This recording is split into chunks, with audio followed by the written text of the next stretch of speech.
Human fat tissue is an active biological system. It is a network of cells in constant communication with the rest of your physiology through a complex series of chemical signals. This explains why a standard approach of counting calories and hitting high daily step targets often fails to reduce abdominal mass. Subcutaneous fat, found in the arms and face, is responsive to simple energy deficits. When the body requires more fuel than it consumes, these stores are easily accessed. Visceral adipose tissue, or VAT, behaves differently. Particularly in adults over 40, this deep abdominal fat resists mobilization, even when total daily energy expenditure is high. This resistance is a result of the tissue's role as a primary endocrine organ.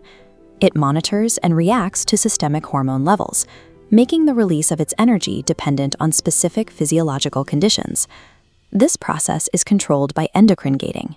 Specific hormonal concentrations determine the metabolic state of the fat cell, essentially signaling whether the tissue should remain in storage or begin oxidation. Elevated insulin levels signal the body to prioritize energy storage. In this state, the biochemical pathways required to oxidize visceral fat are largely deactivated, making it difficult to burn this specific tissue during exercise. To access these reserves, cardiovascular work must be synchronized with the body's lowest daily insulin trough. We are examining the clinical data on fasted movement, the metabolic timeline required for a fuel source shift, and the specific variables that determine success or failure. The persistence of visceral fat is driven by systemic hormonal states. Upon waking from an 8 to 12-hour fast, the body exists in a distinct metabolic environment. Overnight, the liver steadily depletes its stored glycogen to maintain glucose levels. As these sugar stores drop, systemic insulin reaches its lowest point of the 24-hour cycle. This low insulin environment triggers the release of glucagon. This hormone signals the lipid cells to begin mobilizing stored triglycerides so they can be transported to the muscles for energy. Researchers at the British Journal of Nutrition tested this environment by comparing the effects of exercise timing on total fat oxidation. Group A performed a moderate cardiovascular session after eating a standard breakfast, which raised their insulin levels before they began moving. Group B performed the exact same mechanical workload, but remained in a fasted state, consuming only water. This chart tracks the metabolic substrate utilization of both groups, measuring how much fat versus glucose was burned. Despite performing the same amount of work, the fasted group saw a 20% increase in lipid oxidation compared to the group that ate breakfast first. Insulin functions as a metabolic switch. Maintaining a baseline insulin level is the primary requirement for initiating cellular lipolysis before movement begins. Starting in a fasted state prepares the body, but the transition to fat oxidation is a gradual process that develops over the course of the session. This dashboard plots how the body sources its fuel as the duration of the walk increases. During the first 10 minutes of activity, the body primarily burns through whatever residual glucose is still circulating in the bloodstream. Sustained, unbroken movement is required to initiate a metabolic substrate transition, shifting the reliance from glucose to fat. Around the 15-minute mark, the ratio of fuel sources shifts. As glucose availability drops, the body increases its reliance on lipid oxidation. Ending a session before this shift occurs limits the exercise to burning circulating sugars rather than accessing stored tissue. The most efficient window for burning visceral fat occurs between 15 and 45 minutes of steady movement.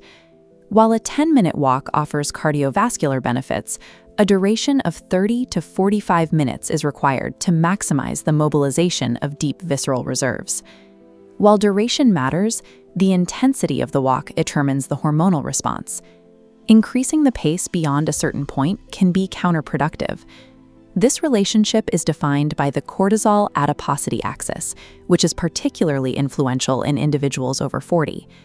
When the body detects high levels of stress hormones, it signals the midsection to retain fat as a protective measure for vital organs. Maintaining a steady, rhythmic pace prevents this immediate stress response, allowing the body to maintain consistent fat oxidation. High-intensity training in a fasted state can cause the body to react to the lack of immediate glucose as a survival threat. Moving into high-intensity heart rate zones causes a spike in cortisol, halting the fat-burning process. However, moderate steady-state walking in Zone 2 provides sufficient energy demand while actively lowering circulating cortisol levels. Brisk walking serves as a mechanical downregulator for stress, creating the ideal environment for metabolizing fat. Successful execution of this routine depends on following strict intake rules before the walk begins. Consuming a glass of water before stepping out counters the metabolic friction caused by overnight dehydration. Maintaining hydration supports the chemical pathways required to process and transport fatty acids during exercise. Plain black coffee can be used as a stimulant to increase the resting metabolic rate and encourage the release of more fatty acids for fuel. A common mistake is consuming even a small amount of food, like a bite of fruit or creamer in coffee, before the walk. Even minor amounts of exogenous carbohydrates trigger a reaction in the digestive tract. As shown in this split-screen comparison, those calories prompt the pancreas to release insulin. This insulin release causes the body to immediately stop fat oxidation and switch back to burning the sugar you just consumed. Introducing even a small number of calories resets the metabolic environment, removing the advantage of the overnight fast. By combining fasting, duration, heart rate management, and zero-calorie hydration, we arrive at a single protocol. The process follows 4 steps. Wake, hydrate with water or black coffee, walk steadily for 30 to 45 minutes, and then break your fast. Deviating from this order or intensity alters the endocrine environment, reducing the session's effectiveness. It is important to note that a single morning session will not result in an immediate visible change in abdominal tissue.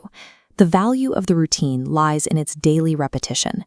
Consistent fasted movement improves systemic insulin sensitivity, which helps the body regulate blood sugar more effectively over time.